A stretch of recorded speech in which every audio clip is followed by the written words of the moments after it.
শ্রী মানিকলাল বিশ্বাস। জন্ম 25শে ডিসেম্বর 1941 শান্তিপুরে। পিতা শ্রী শ্রীহরি বিশ্বাস, মাতা শ্রীমতী ভাবিনী বিশ্বাস। 4 দিদির একমাত্র ভাই ছিলেন মানিক। 1959 সালে স্কুল ফাইনাল পাশ করে শান্তিপুর কলেজে ভর্তি হন, কিন্তু আর্থিক অসচ্ছলতার কারণে পরের বছরই লেখাপড়ায় সাময়িক ছেদ পড়ে। শুরু হয় 55 বছরের কর্মজীবন। প্রাইভেটে 63তে আইকম ও 65তে বিকম পাশ করে কলকাতা বিশ্ববিদ্যালয়ের প্রাতঃ বিভাগের আইন ক্লাসে ভর্তি হন, কিন্তু নানা পারিপার্শ্বিক কারণে আইন পড়া অসম্পূর্ণ থাকে। 10ম শ্রেণীর ছাত্র থাকাকালীন বামপন্থী ছাত্র আন্দোলনের সঙ্গে যুক্ত হন। পরবর্তীকালে বিভিন্ন গণ আন্দোলন ও শ্রমিক আন্দোলন সংগঠিত করার ক্ষেত্রে গুরুত্বপূর্ণ ভূমিকা নেন। 70-এর দশকে তিনি সিনেমা কর্মচারী ইউনিয়নের শান্তিপুর জোনাল সম্পাদক ও জেলা সহ সভাপতি হন। 1970 থেকে 1981 পর্যন্ত শান্তিপুর পৌরসভার কাউন্সিলর হিসেবে তাঁর ভূমিকা উচ্চ প্রশংসিত হয়। 70-এর দশকে জনতার মুখ নামে একটি পাক্ষিক সংবাদপত্রের অন্যতম প্রতিষ্ঠাতা সম্পাদক ছিলেন। শ্রমজীবী মানুষের মুখপত্র হিসেবে পত্রিকাটি যথেষ্ট সমাদৃত হয়। তিনি যখন যেখানে থেকেছেন সেখানেই সাংস্কৃতিক কর্মকাণ্ড সংগঠিত করার গুরুত্বপূর্ণ ভূমিকা নিয়েছেন। ধানবাদে থাকাকালীন তার উদ্যোগে সেখানে রবীন্দ্র জন্মশতবর্ষ যথাযোগ্য মর্যাদার সঙ্গে পালিত হয়। রাউরকেল্লায় থাকাকালীন সেখানকার বেঙ্গলি অ্যাসোসিয়েশনের অন্যতম জনপ্রিয় সংগঠক ছিলেন। দমদম পার্কে বসবাসকালে সেখানকার নামকরা সমাজসেবী সংগঠন দমদম পার্ক তরুণ সংঘের সভাপতির দায়িত্ব পালন করেছেন। পাশাপাশি তার জন্মভূমি শান্তিপুরের সঙ্গে অবিচ্ছেদ্য সম্পর্ক রেখে সেখানে বিভিন্ন সামাজিক সংগঠন গড়ে তুলতে বা পরিচালনা করতে অক্লান্ত পরিশ্রম করেছেন। 60 ও 70-এর দশকে শান্তিপুরের সবচেয়ে প্রাচীন ক্লাব ন্যাশনাল ক্লাবের সম্পাদক হিসেবে ক্লাবের প্লাটিনাম জুবিলি ও স্বাধীনতা রজত জয়ন্তী মহাসমারোহে উদযাপনে মুখ্য ভূমিকা নিয়েছেন। সম্প্রীতির বার্তা প্রচারের উদ্দেশ্যে বিশাল আকারে ভাতৃদ্বিতীয়া সম্মেলনের আয়োজন করেছেন 1967 থেকে 1969 সালে। উচ্চাঙ্গ সঙ্গীতের প্রচার ও প্রসারের উদ্দেশ্যে গঠিত শান্তিপুর উচ্চাঙ্গ সঙ্গীত সম্মেলনের তিনি ছিলেন প্রতিষ্ঠাতা সম্পাদক। 81-তে তিনি ভূষণ দাস শিশু নিকেতন নামে একটি প্রাক প্রাথমিক ও প্রাথমিক বিদ্যালয় প্রতিষ্ঠা করেন। দুর্গামণি পাঠশালা নামে একটি মেয়েদের স্কুলের শতবর্ষ উদযাপন কমিটির সম্পাদক ও জ্যোতি বসু জন্মশতবর্ষ উদযাপন কমিটির সভাপতির দায়িত্ব যোগ্যতার সঙ্গে পালন করেন। 70-এর দশকে তিনি শিবদুর্গা নাট্য সমাজ নামে একটি শৌখিন যাত্রা দলের সভাপতি ছিলেন। তিনি নিজে প্রায় 30টি নাটকের মুখ্য ভূমিকায় অভিনয় করে খ্যাতি লাভ করেন। তার লেখা প্রবন্ধ বিভিন্ন পত্রপত্রিকায় প্রকাশিত হয়েছে।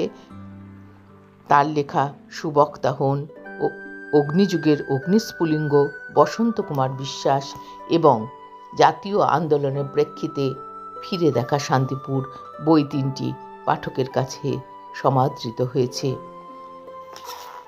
একটি অসমাপ্ত উপন্যাস ভিটে সমাপ্ত ও প্রকাশের পথে। 1966-র 28শে জানুয়ারি বিবাহ বন্ধনে আবদ্ধ হন। স্ত্রী সন্ধ্যা আজীবন তার পাশে থেকেছেন। 2 কন্যা ও 1 পুত্র প্রতিও তিনি ছিলেন স্নেহশীল ও দায়িত্বশীল পিতা। 2021-এর 8ই ফেব্রুয়ারি কলকাতায় তিনি শেষ নিঃশ্বাস ত্যাগ করেন।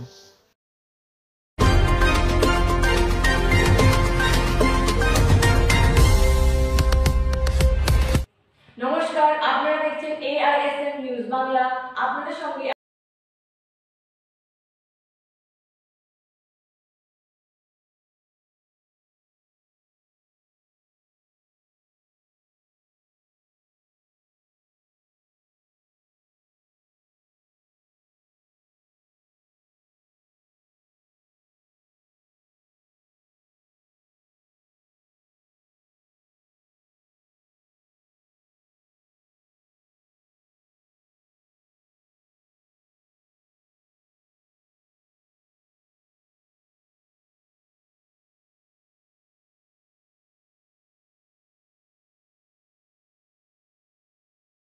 রাত 9:30 তিনি শেষ নিঃশ্বাস ত্যাগ করেন।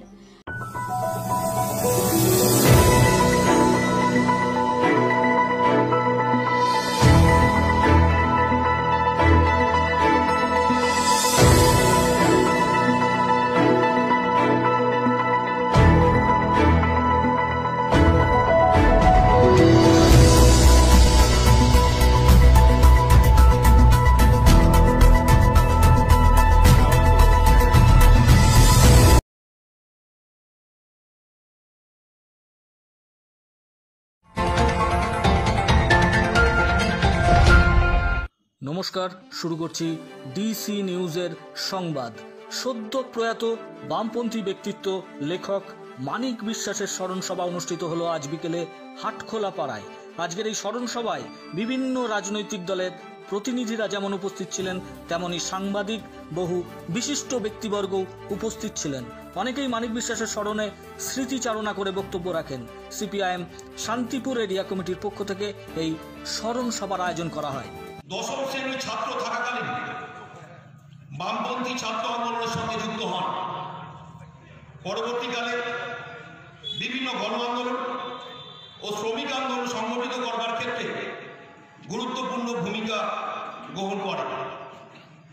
1970-এর দশকে তিনি সিনেমা কর্মচারী ইউনিয়ন BMPEU শান্তিপুর জোনাল সম্পাদক ও জেলা সহসভাপতি হন। 70-এর দশকে জনতার মুখ নামে একটি পাক্ষিক সংবাদপত্রের অন্যতম প্রতিষ্ঠাতা সম্পাদক ছিলেন। মানুষ আকৃষ্ট হল। আমার মনে হয় রাজনীতির সার্থকতাগুলো এখানে। মত অনেক আমাদের হতে পারে, পথ একটা হওয়া উচিত। এটাকে নিয়ে সৌমেন বললো, আগে শুনেছেন কিভাবে প্রথম থেকেই লড়াই করে বড় হয়েছেন এবং মানসিকতা গড়ে তুলেছেন। এতে আমি একজন নোটিশ বললেই হয়, লেখা লিখতে আমি ভালোবাসি। মানিকদার কাছে অনেক পরামর্শ নিয়েছি।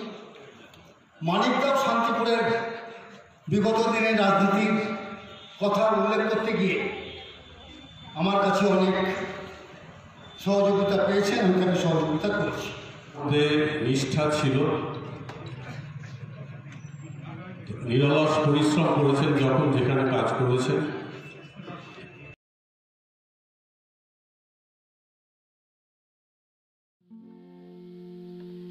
যদি আকাশের গায়ে কান্না পাতি, তোমার কথা শুনতে পাবো না। যদি আকাশের গায়ে কান্না পাতি, তোমার কথা শুনতে পাবো না।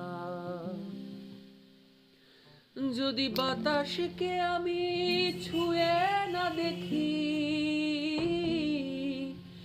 যদি বাতাসকে আমি ছুঁয়ে না দেখি, তোমার শরীর স্পর্শ পাবো না। তোমার কথা শুনতে পাবো না। যদি আকাশের গায়ে কান্না পাতি, তোমার কথা টেবিলে বসেই বাবা লাস্ট যেদিন কলকাতায় গেছে, যদি এখানে বসে বাবা লিখছিল, সেখান থেকেই তোমার কলকাতা গেছে। এই বাবার গল্প কথা ব্যবহার করা জল রয়েছে, বাবার হাতে ছোঁয়ার পেন। যদি ভিজে মাটির গন্ধ তোমার, বাবার করছে দেখা করতে আসা মানুষদের জন্য বসার ব্যবস্থা। আমি মাটির তলায় ঘর না বাঁধিলে, আমি মাটির তলায় ঘর না বাঁধিলে, তোমার জ্বরের গন্ধ পাবো না। অসুস্থ হওয়ার আগেই তো বের হয়েছিল। তোমার কথা আর এখানে আছে বাবা অর্থ যদি আকাশের গায়ে কান্না পাতি, উপন্যাস। তোমার কথা শুনতে পাবো না।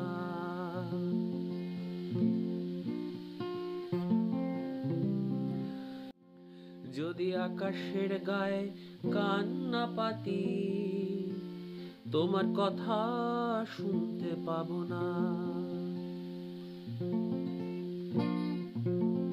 আমার শীত করে আর জ্বর আসে গায়ে, শীতের কালে পাতারা শুকায়। আমার শীত করে আর জ্বর আসে গায়ে, শীতের কালে পাতারা শুকায়।